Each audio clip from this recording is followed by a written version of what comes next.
Vincent Sol, je suis professeur à l'Université de Limoges, je suis professeur de chimie organique et je dirige le laboratoire Pérenne, donc, qui est une équipe d'accueil de l'Université de Limoges. Le laboratoire a été créé en 2018 sous le nom du laboratoire Pérenne et il est issu d'un laboratoire qui est le laboratoire de chimie des substances naturelles, donc, qui a été créé lié à la fusion du laboratoire de chimie des substances naturelles et de l'équipe d'accueil 4021, qui est basée sur la faculté de pharmacie.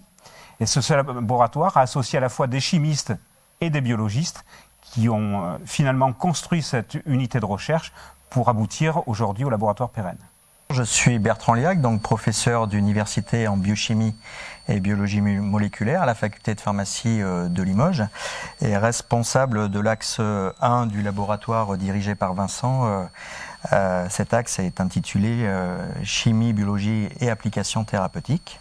Ce qui fait le lien avec la présentation de Vincent, étant chimiste, où lorsque nous nous sommes réunis au début des années 2010, un groupe de biologistes a intégré son équipe pour pouvoir, au sein d'une même structure, mettre en lumière, c'est le cas de le dire pour la thérapie photodynamique, une activité anticancéreuse de molécules soit pharmacomodulées par le groupe de Vincent, soit extraits à partir de plantes et de molécules naturelles, afin d'évaluer que ce soit in vitro, mais aussi in vivo, et aujourd'hui on a des modèles précliniques, les photosensibilisateurs, pour voir leur activité à la fois très peu d'activité à l'obscurité, et bien évidemment beaucoup d'activité une fois éclairée à l'échelle donc de la cellule cancéreuse.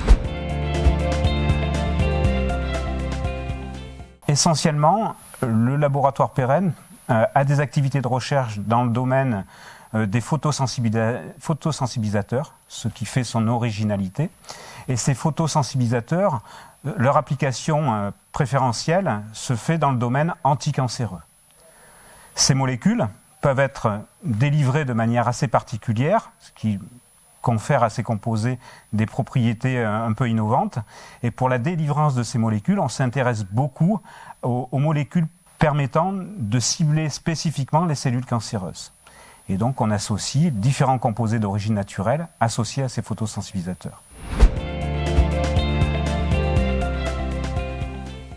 En termes d'interdisciplinarité, c'est ce qui fait, comme l'a dit Vincent, la force du laboratoire, c'est d'associer des chimistes et des biologistes sur un même site. Déjà, l'université de Limoges étant une université à l'échelle humaine, au lieu de sous-traiter l'analyse biologique sur d'autres sites de l'oncosphère.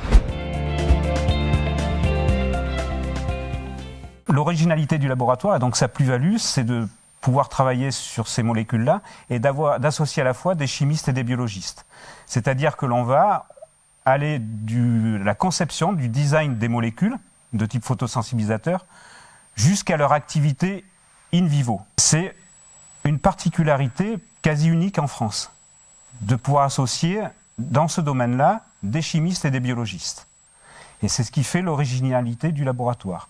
Et il a d'ailleurs été reconnu au niveau international, puisqu'en 2018, un projet européen porté par le laboratoire a été obtenu.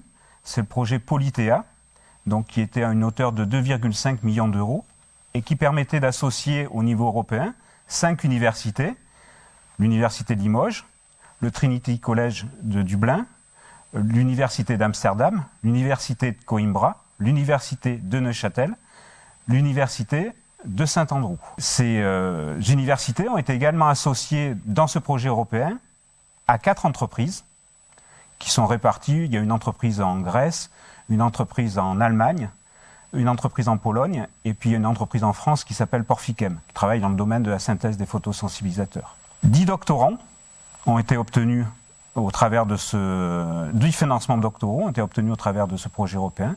Et donc 10 doctorants ont été managés, une partie par l'Université de Limoges et donc le laboratoire, une autre partie par les deux autres laboratoires du projet européen.